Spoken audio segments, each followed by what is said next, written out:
بسم اللہ الرحمن الرحیم۔ ناظرین، آج ہم بات کرنے والے ہیں دوزخ کے ایک چھوٹے سے کیڑے کے بارے میں۔ حضرت حکیم الاسلام قاری محمد طیب صاحب رحمۃ اللہ علیہ فرماتے ہیں کہ ہمارے استاذ حضرت مولانا محمد یاسین صاحب، جو حضرت مفتی محمد شفیع صاحب کے والد بزرگوار تھے، انہوں نے ایک واقعہ سنایا کہ ہمارے ایک ہم جماعت مولوی مصطفیٰ بن مولانا سید احمد دہلوی صدر مدرسہ دیوبند نے مجھے اپنا واقعہ سنایا کہ جب میں دلی وطن پہنچا تو یہ وہ زمانہ تھا جب جمنا میں بہت بڑا سیلاب آیا اور جمنا کے کنارے کچھ قبرستان تھے تو ان میں بہت سی قبریں بہہ گئیں۔ ایک قبر جو ٹوٹی تو اس کی مٹی بہہ گئی اور اس کی لاش نمایاں ہو گئی۔ یہ پانی تو ہٹ گیا لیکن وہ لاش رکھی ہوئی تھی۔ مولوی مصطفیٰ کا بیان ہے کہ اس لاش کے دیکھنے کے لیے آس پاس بہت سے دھوبی جو کپڑے دھو رہے تھے وہاں آ کر جمع ہو گئے، اور شہرت جو ہوئی تو شہر سے بھی لوگ آ گئے۔ اس کی کیفیت انہوں نے یہ دیکھی کہ اس لاش کی پیشانی پر ایک چھوٹا سا کیڑا بیٹھا ہوا تھا اور وہ تھوڑی دیر کے بعد ڈنک مارتا ہے۔ جب ڈنک مارتا ہے تو لاش یکدم لرز جاتی ہے اور ایک رنگ آتا ہے اور ایک جاتا ہے، اور کئی منٹ بعد لاش اصلی حالت پر واپس آتی ہے۔ جب اصلی حالت پر آئی پھر اس نے ڈنک مارا، پھر اسی طرح لرز گئی۔ یہ انہوں نے تماشا دیکھا۔ اس دوران کسی دھوبی نے اس لاش پر رحم کھا کر ایک کنکری زور سے کیڑے کو ماری۔ وہ کنکری کیڑے کے تو نہیں لگی لیکن کیڑے کے پاس جا کر لگی تو یکدم اچک کر کیڑا اٹھا اور اس دھوبی کی پیشانی پر آ بیٹھا اور اسے ڈنک مارا، اور اسے ڈنک مار کر پھر وہیں اس لاش کے اوپر جا بیٹھا۔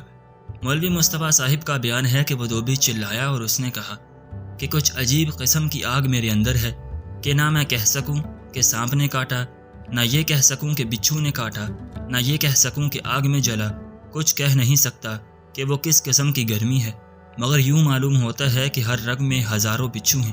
تو مولوی مصطفیٰ صاحب کہتے ہیں کہ میرے ذہن میں ایک ترکیب آئی اور میں نے سمجھا کہ یہ کیڑا کوئی عالم مادی کی چیز نہیں ہے، یہ کوئی عذاب خداوندی ہے جو اس میت پر ہے۔ تو بجائے اس کے کہ اسے کنکر مارتا، میں نے اس میت کے قریب بیٹھ کر سورہ یاسین پڑھنی شروع کی۔ اس کے علاوہ کچھ قرآن شریف کی آیتیں اور صورتیں جو مجھے یاد آئیں۔ جوں جوں میں پڑھتا جاتا تھا وہ کیڑا مزمحل ہوتا جاتا ہے۔ تقریباً آدھے گھنٹے میں نے تلاوت کی۔ وہ کیڑا بالکل مزمحل ہو کر ایسا رہ گیا جیسے راکھ ہو جاتی ہے۔ اس کے بعد ہم نے اس میت کو دفن کر دیا اور وہ دھوبی 3 دن زندہ رہا اور یہ کہتا تھا کہ میں اپنے کرب و بیچانی کا بیان نہیں کر سکتا۔ حدیث میں ہے کہ ایک بڑھیا کا جوان بیٹا مر گیا۔ وہ واویلا کر رہی تھی، سر کے بال نوچ رہی تھی کہ ہائے ہائے، نبی کریم صلی اللہ علیہ وسلم گزرے، فرمایا بڑی بی صبر کرو۔ بڑی بی کو معلوم نہیں تھا کہ یہ حضور صلی اللہ علیہ وسلم ہے۔ اس نے کہا ہاں، تم نے تو یہ کہہ دیا کہ صبر کرو۔ تمہارے گھر میں یہ آفت آتی جب میں جانتی تم صبر کرتے۔ مجھے صبر کرانے کے لیے آئے ہو، میں صبر نہیں کر سکتی۔ آپ صلی اللہ علیہ وسلم نے ارشاد فرمایا اچھا تو جان۔ آپ آگے تشریف لے گئے۔ اگلے دن اس کو پتہ چلا کہ وہ تو حضور صلی اللہ علیہ وسلم تھے۔ تب حاضر ہوئی اور عرض کیا یا رسول اللہ، مجھے خبر نہیں تھی کہ آپ ہیں۔ آپ نے صبر کی تلقین فرمائی تھی، میں اب صبر کرتی ہوں۔ آپ صلی اللہ علیہ وسلم نے ارشاد فرمایا جب صدمہ پیش آیا تھا، جب صبر کرتی تو اجر ملتا، یوں 4 برس بعد خود بخود صبر آ جاتا ہے۔ کوئی ساری عمر تھوڑا ہی روتا رہتا ہے تو وہ مجبوری کا صبر ہے، اور صدمے کے وقت اختیاری صبر ہوتا ہے جو نفس کا ضبط کرنا ہے، وہی اجر کا باعث ہے۔ مجبوری کی چیز اور بے اختیاری چیز پر کوئی اجر نہیں ہوتا۔ جس چیز میں ارادہ و اختیار صرف کیا جائے اور طبیعت کے خلاف جد و جہد کی جائے، اس پر اجر مرتب ہوتا ہے۔ حضرت خواجہ محبوب الہی نظام الدین اولیاء رحمۃ اللہ علیہ فرماتے ہیں کہ امام ناصری مفسر قرآن ایک دفعہ بیمار ہو گئے، سکتہ ہو گیا، متعلقین میت سمجھ کر دفن کرائے۔ جب رات ہوئی ہوش آیا تو اپنے کو قبر میں دیکھ کر بہت گھبرائے۔ اسی اضطراب کی حالت میں انہیں یاد آیا کہ جو شخص اضطراب کی حالت میں 40 مرتبہ سورہ یاسین پڑھتا ہے، اللہ تعالیٰ اس کو پریشانی سے نجات عطا فرماتا ہے۔ چنانچہ انہوں نے سورہ یاسین پڑھنی شروع کی۔ جب 5 مرتبہ پڑھ چکے تو قبر کی کشادگی کے آثار ظاہر ہوئے۔ ایک کفن چور نے کفن کی تمہ سے قبر کھودنی شروع کی۔ امام موصوف کو معلوم ہو گیا کہ یہ حرکت کفن چور کی ہے۔ سورہ یاسین آہستہ پڑھنے لگے۔ 40ویں مرتبہ سورہ یاسین پڑھ کر قبر سے باہر نکل آئے۔ کفن چور مارے ہیبت کے وہیں مر گیا۔ امام صاحب نے اسی واقعہ کے بعد تفسیر لکھنی شروع کی۔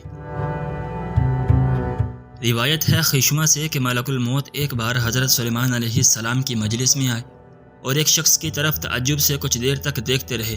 جب ملک الموت چلے گئے تو اس نے حضرت سلیمان علیہ السلام سے پوچھا یہ کون شخص ہے؟ آپ نے فرمایا ملک الموت۔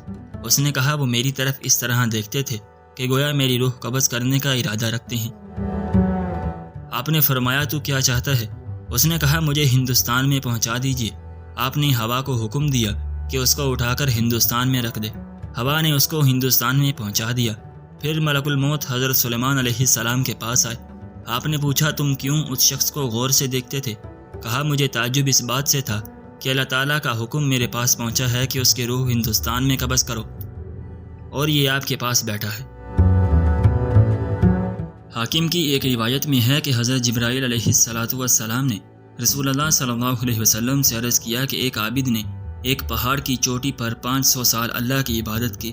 اس نے اللہ سے دعا کی کہ اس کی جان سجدے کی حالت میں قبض کی جائے۔ جب ہم آسمان سے اترتے اور زمین پر چلتے تو اس پر ہمارا گزر ہوتا اور ہمیں یہ بتایا گیا ہے کہ وہ شخص قیامت کے روز اللہ کے سامنے کھڑا کیا جائے گا اور اللہ فرمائیں گے کہ میرے بندے کو میری رحمت سے جنت میں داخل کرو۔ وہ 3 بار کہے گا کہ میں نے 500 سال عبادت کی اور اب بھی آپ کی رحمت سے ہی داخل ہوں گا، مجھے میرے عمل کے ذریعے جنت میں داخل کیا جائے۔ اس کی اس بات پر اللہ تعالیٰ فرشتوں سے فرمائیں گے کہ میری نعمتوں اور اس کے اعمال کی میزان لگاؤ۔ وہ میزان لگائیں گے تو نتیجہ یہ نکلے گا کہ صرف آنکھ کی نعمت 500 سال کی عبادت اپنے بدلے میں لے لے گی اور باقی سارے بدن کی نعمتیں رہ جائیں گی جن کے بدلے کے لیے کچھ نہیں رہے گا۔ لہٰذا یہ حکم ہوگا کہ اسے دوزخ میں لے جاؤ۔ لہٰذا وہ دوزخ کی طرف کھینچا جانے لگے گا۔ یہ ماجرا دیکھ کر وہ عابد اللہ کو پکارے گا کہ رحمت سے مجھے جنت میں داخل فرمائیے۔ لہٰذا اسے جنت میں داخل کر دیا جائے گا۔ یہ قصہ سنا کر حضرت جبرائیل علیہ السلام نے عرض کیا کہ اے محمد صلی اللہ علیہ وسلم سب کچھ اللہ کی رحمت سے ہوتا ہے۔ ناظرین، ہم امید کرتے ہیں کہ آپ کو آج کی ہماری یہ ویڈیو پسند آئی ہوگی۔ اگر آپ کو آج کی ہماری یہ ویڈیو پسند آئی ہے تو ہماری ویڈیو کو لائک کریں اور اپنے دوستوں کے ساتھ شیئر بھی ضرور کریں، اور اگر آپ نے ابھی تک ہمارا چینل سبسکرائب نہیں کیا تو ہمارے چینل کو سبسکرائب کر کے ساتھ لگے بیل کے بٹن کو بھی دبا لیں تاکہ ہماری آنے والی مزید معلوماتی اور دینی ویڈیوز کا نوٹیفیکیشن آپ کو بر وقت ملتا رہے۔